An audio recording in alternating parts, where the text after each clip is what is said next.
প্ৰথম কথা হ'ল কি আজি বহাগৰ 8 তাৰিখ আৰু 9 তাৰিখৰ পৰা আমাৰ বাৰ্ষিক পালনাম ভাগ আছিলে, আজিৰ পৰা আৰম্ভ হ'ব। কিন্তু তাৰ আগমুহূৰ্তত যোৱা ৰাতি আমাৰ এই হৰি মন্দিৰত চুৰ হ'ল। আমাৰ শৰাই নিলে, গছা নিলে, শৰাই 2খন নিলে আৰু গছা 10 গছি, পিতলৰ গছা আছিলে। ইয়াৰ আগত আমাৰ বিহুৰ দিনাৰ আগৰ শুকুৰবাৰটোত তাৰমানে উৰুকাৰ আগদিনাখনো চুৰ হ'ল।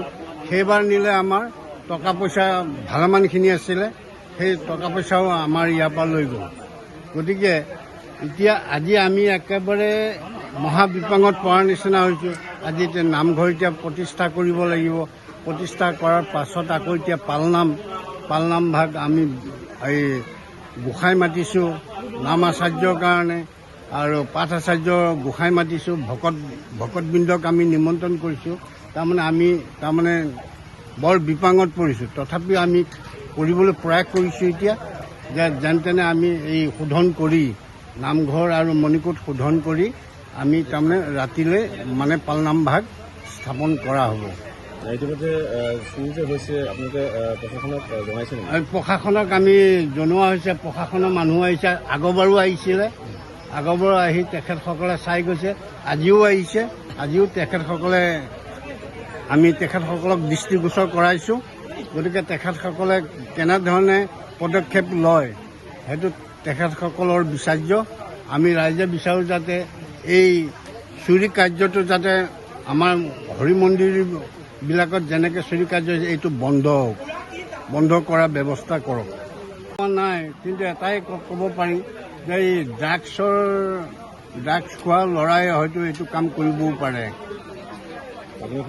ড্ৰাগছ খোৱা যিখিনি নেকি ইয়াতে যুৱক আছে সেইখিনিক কৰায়ত্ব কৰি সোধপোছ কৰিব লাগে। আমি প্ৰশাসনক সেইটোৱে জনাব বিচাৰোঁ। আৰু বিশেষকৈ আমাৰ এইটো বৰভেটি সোণাৰী গাঁও এই বুঢ়া নামঘৰ গুৰুজনা স্মৃতি বিজড়িত নামঘৰ হয়। আগত আমি কাকা দেউতাহঁতৰ দিনত আমি শুনা পাইছিলোঁ যে পাতেকীবৰী থানৰ পৰা বৰদোৱা থানলৈ এই গুৰুজনা শ্ৰীমন্ত শংকৰদেৱে যেতিয়া পাতেকীবৰীৰ পৰা বৰদোৱা থানলৈ গৈছিল, ইয়াতে জিৰণি লৈছিল। সেই হেতুকে এই তেনেকুৱা এটা নামঘৰ বা সত্ৰৰ এনেকুৱা চুৰিকাণ্ড হৈ থাকিলে আমি ৰাইজো বৰ বিপাঙত পৰিম। গতিকে প্ৰশাসনক আমি এটাই অনুৰোধ কৰিছোঁ যাতে যিখিনি আমাৰ মূল্যৱান সম্পদ নিছে সেইখিনি পাৰিলে বিচাৰ খোচাৰ কৰি ঘূৰাই দিব পাৰিলে আমি প্ৰশাসনকো ধন্যবাদ জ্ঞাপন কৰিম। আৰু তথাপি তেনেকৈ হ'লে ধৰি লওক ৰাইজখনো ভাল এটা উপকৃত হ'ব বুলি আমি আশা ৰাখিছোঁ। যিকোনো খবৰৰ বাবে যোগাযোগ কৰক 7099017330 লগতে 7099017110 নম্বৰত।